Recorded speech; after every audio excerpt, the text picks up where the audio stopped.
Oke, baik. Assalamualaikum warahmatullahi wabarakatuh. Selamat apa ini ya? Selamat pagi teman-teman. Mohon maaf karena kemarin ada kesibukan yang memang tidak bisa tergantikan, tidak bisa diganti. Jadi mohon maaf saya mengupload mata kuliah ini telat, mengupload video ini. Tapi nggak apa-apa, itu bukan jadi suatu masalah buat kita untuk belajar. Oke, kemarin kita sudah sampai mana ya? Kelihatannya itu kita sudah di hakikat manusia karena kita kan ingin mengerti pendidikan, jadi objek dari pendidikan kita kan manusia, jadi kita harus mengerti apa itu hakikat dari manusia. Saya harap kalian tahu ya, sudah tahu, sudah ngerti. Nah, sekarang kita ke konsep dasar dan pengertian pendidikan. Oke, definisi pendidikan. Harusnya kalian ini hafal, bukan paham lagi tapi harus hafal. Yaitu ini, sebentar. Baik, konsep dasar dan pengertian pendidikan. Jadi, definisi dari pendidikan sendiri itu sangat banyak ya, jadi bukan cuma satu saja. Kalau kalian kan dilatih di sekolah itu satu kata, satu pengertian. Nah, di sini satu kata itu ada beberapa pengertian dan beberapa definisi, jadi berbeda-beda. Menurut ahli yang berbeda juga. Contohnya gini nih, dari Mudiharjo yang menyatakan bahwa definisi sempit dari pendidikan. Jadi definisi pendidikan secara sempit itu adalah pengajaran yang diselenggarakan di sekolah atau pendidikan formal. Ya. Menurut Mudiharjo ini sempit. Definisi sempit dari pendidikan itu adalah sekolah.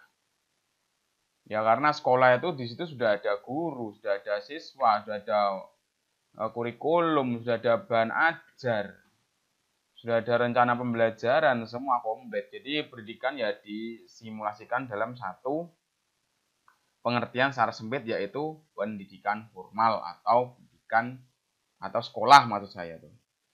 Nah, selanjutnya Murdiari juga mengartikan pendidikan secara definisi luas. Secara luas yaitu segala pengalaman belajar yang berlangsung pada hidup. Pengalaman belajar yang berlangsung pada hidup. Soalnya gini, pendidikan itu kan bukan melulu itu harus tatap muka, harus di kelas secara klasikal, harus itu dan lain-lain kan tidak harus. Jadi pendidikan itu kan bisa dilakukan di luar juga. Kalian bisa melakukan pendidikan kalian bercengkrama dengan tukang becak, kalian sharing informasi, kalian belajar dari tukang becak, itu kan kalian juga menempuh pendidikan kan. Belajar bagaimana pengalaman hidup, belajar bagaimana cara mencari uang dengan cara ngontel becak dan kawan-kawannya, itu kan gitu. Terus kalian ngobrol dengan pedagang, kalian tanya, Bu bagaimana ini kok bisa laris? Oh ini strategi saya seperti ini nak, gini gini gini, nanti pakai ini saya upload di sosmed untuk itunya, untuk apa? Untuk promosinya, gini makanya itu saya bisa sukses. Nah, kalian itu juga menempuh pendidikan. Jadi pendidikan bukan cuma melulu di sekolah, tapi ya berlangsung dalam hidup. Kalau menurut eh, Juju Sujana itu guru besar pendidikan luar sekolah yang mempunyai konsep belajar dari dalam kandungan sampai akhir hayat. Itu berlaku dalam definisi luas ini. Beliau menyatakan bahwa belajar itu ya dari kandungan. Logikanya, loh kok dari kandungan bisa belajar, Pak? Ya, karena dari kandungan kalian belajar. Belajar dari siapa? Belajar dari ibu kalian. Makanya itu kan ada mitos kalau hamil jangan membunuh hewan. Kalau hamil jangan bicara kotor. Kalau hamil jangan melakukan hal yang tidak sepantasnya. Ya itu orang tua itu dulu benar karena apa? Karena orang tua itu yang mendidik anak dalam kandungannya. Anak itu belajar dari apa yang orang tua lakukan. Jadi secara tidak langsung dari bayi pun dalam kandungan pun belajar. Sudah lahir, setelah kalian kandungan itu lahir, berjalan, itu kan belajar merangkak, belajar berbicara, sampai belajar, menikah, punya anak, terus mati. Nah, mati. Belajar, ya belajar apa? Ya belajar belajar bertanggung jawab atas dosa-dosa yang dilakukan di dunia. Kan seperti itu. Jadi konsepnya belajar itu memang dari buayan sampai akhir hayat. Itu namanya lifelong learning.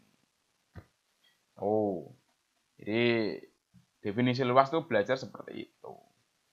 Ada juga yang dari Mbah Piaget, bukan Piaget ya, bacanya itu Piase.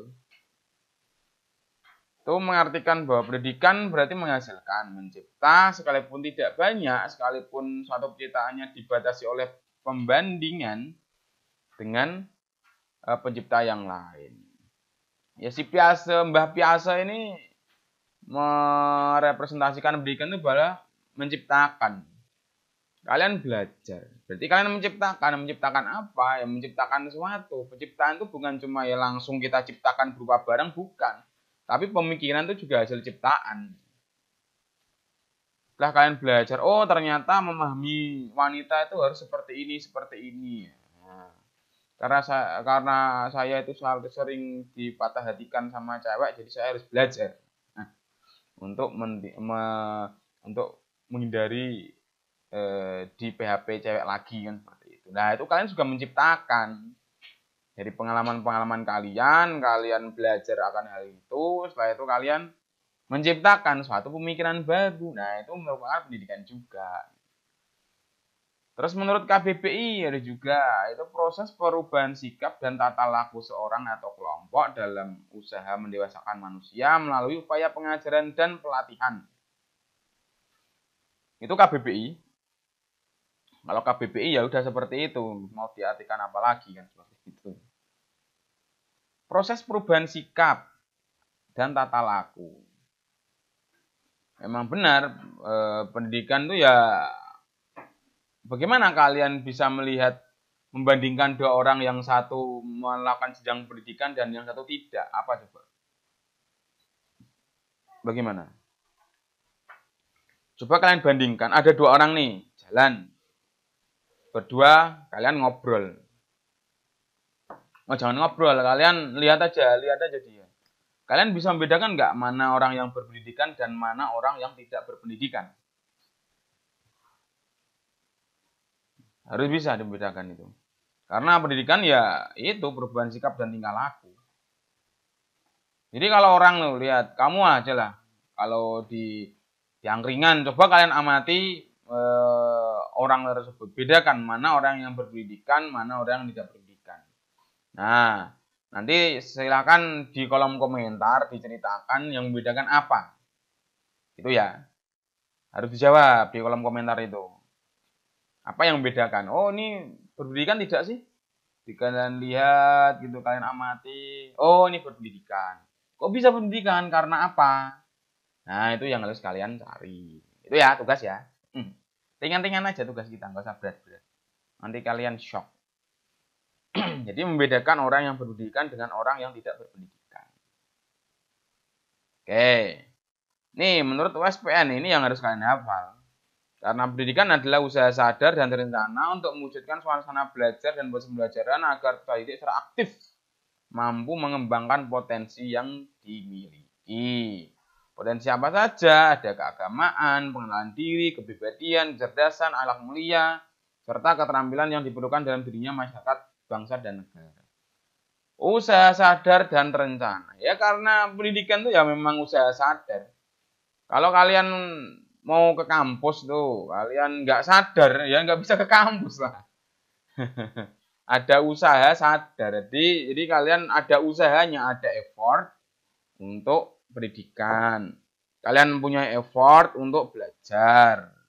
Kalian sadar bahwa saya lakukan itu tugas saya adalah belajar.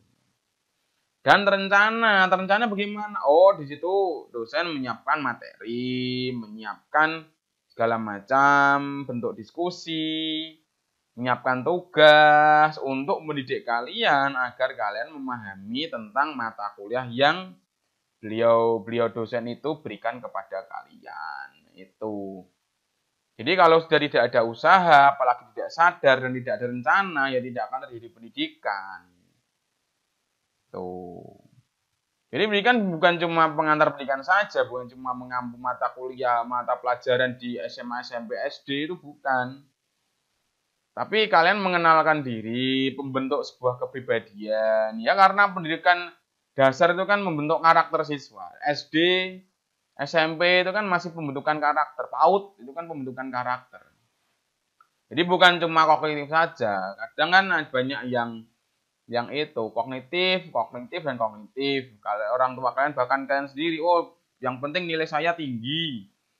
Bagaimana cara nilainya tinggi? Oh harus seperti ini, harus belajar ini dan lain-lain. Nah, berarti kalau prinsipnya kalian seperti itu, berarti kalian masih condong ke bukan ke K13 atau KTSP lagi, tapi masih condong ke kurikulum 94 ya. Yang larinya kognitif. Jadi kepintaran seseorang itu diukur dari segi kognitif saja. Padahal kan indikator orang pintar, orang belajar itu bukan kognitif saja.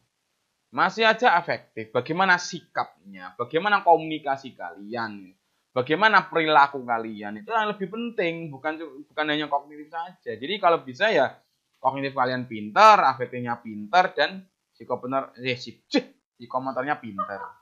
Ya nggak Bu? Jadi kalau kalian cuma cenderung condong ke kognitif, oh gini biar nilai saya seperti ini. Ya yang kalian dapatkan ya nilai saja, tapi kalian tidak bisa mendapatkan pengalaman belajar kalian. Jadi belajar kalian diimplementasikan dalam diri dan dalam masyarakat juga. Kalau kalian kognitif saja kan ya sudah, itu kalian ambil sendiri, kalian makan sendiri kan seperti itu. Jadi tidak diberikan kepada orang lain kalau orang lain itu membutuhkan ilmunya. Gitu. Itu kan afektif, sikap. Psikomotor kan itu juga penting. Jadi seperti itu ya. Oke. Tuh, usaha sadar dan terencana. Oke. Nah, sekarang kita membahas tentang pentingnya apa sih pendidikan apa sih pentingnya pendidikan bagi manusia? Ini apa pentingnya? Ya di sini sudah ada semua, ada 5 ini. Yang satu pendewasaan manusia. Jadi kadang itu ada orang yang umurnya sudah dewasa tapi perilakunya itu masih anak-anak, itu juga banyak. Nah, oleh karena itu, jika kalian mengenam pendidikan dengan bagus, menanamkan karakter dalam diri kalian, dari karakter dan guru berikan ke kalian, otomatis kalian akan dewasa dengan sendirinya karena kalian sudah belajar gitu. Jadi indikator kedewasaan itu bukan umur tapi dari pemikiran. Dari sikap, pemikiran kalian untuk ke depan mengatasi masalah, itu adalah indikator kedewasaan. Jadi pentingnya pendidikan yaitu untuk pendewasaan manusia. Kadang kan ada orang, ya kalian aja lah, kalian tuh sudah dewasa atau belum kan kalian juga nggak tahu. Bagaimana pemikiran kalian? Jika kalian melakukan A, apakah berimbas kepada B, C, D, dan E? Kalian apakah jika melakukan suatu berpikiran seperti itu? Kan seperti itu. Jadi dewasa itu ya memang harus memikirkan segala hal untuk bertindak. Jadi kalian melakukan A, kalian juga harus berpikir 1-2 langkah ke depan dan bagaimana dampak perilaku kalian itu kepada orang sekitar Anda. Itu. Oh, pendewasaan. Yang kedua, menjadikan manusia menjadi lebih baik dan berkarakter. Nah, itu. Seperti moto FKIP itu berkarakter kuat dan cerdas. Karena guru harus berkarakter dan harus cerdas juga mendidik siswa. Oh, itu motonya FKIP UNS, bukan FKIP UPY. Beda. FKIP UPY itu motonya itu. Guru berkarakter. Seperti itu. Nah, terus kenapa penting? Ya, penting karena dengan karakter kalian mempunyai karakternya bagus, kalian akan mendidik siswa Anda dengan karakter yang Anda punyai sehingga Anda itu dikatakan sebagai sosok seorang guru yang benar-benar memberikan karakter kepada siswa. Anak itu kan memang ditanamkan karakter. Jika dia tidak mempunyai karakter, karakter yang bagus ya dia mereka ya akan apa ya nggak jadi mungkin. Kalian bagaimana menghormati orang yang lebih tua, mendidik itu ya, menghormati orang yang lebih tua, mendidik berperilaku sopan santun, memperkenalkan nilai norma dan yang ada di masyarakat. Bagaimana kalian mendidik anak itu harus dengan rasa cinta, kan seperti itu. Nah, itu adalah sebuah karakter. Terus membantu kemajuan satu kaum atau bangsa. Pasti, karena bangsa atau negara ini jika orangnya di dalamnya itu sangat berpendidikan, otomatis negara itu akan maju. Jika orang yang negaranya itu tidak berpendidikan, ya tidak akan maju-maju. Karena membutuhkan kepintaran, membutuhkan orang yang berpendidikan untuk memajukan satu kaum. Ya, untuk contohnya kalian bisa lihat sendirilah di mana-mana ya. Kalian lihat itu di pendidikan yang sudah maju, negaranya maju atau tidak, kan bisa memetakan sendiri. Terus menambah keilmuan dan pengetahuan manusia itu sudah pasti. Yang selanjutnya adalah memberikan pencerahan kepada manusia. Oke, memberikan pencerahan itu pencerahan tentang apa? Ya, pencerahan tentang apa-apa yang belum tercerahkan. Ya, jika kalian mengalami suatu masalah, nah pendidikan itu yang bisa memecahkan masalah. Jika kalian menanamkan pendidikan dalam diri kalian. Karena apa? Dalam pendidikan itu kalian belajar. Jika kalian dapat masalah, kalian akan belajar untuk mengatasi sebuah masalah. Jika kalian sudah mengatasi sebuah masalah, berarti kalian sudah mendapatkan sebuah pencerahan.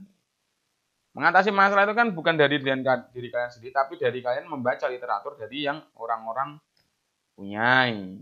Sehingga kalian tercerahkan dan kalian bisa mengatasi masalah kalian. Itu ya, anak-anak, oh bukan, adik-adik, bukan juga, ya teman-teman. Itu ya teman-teman ya.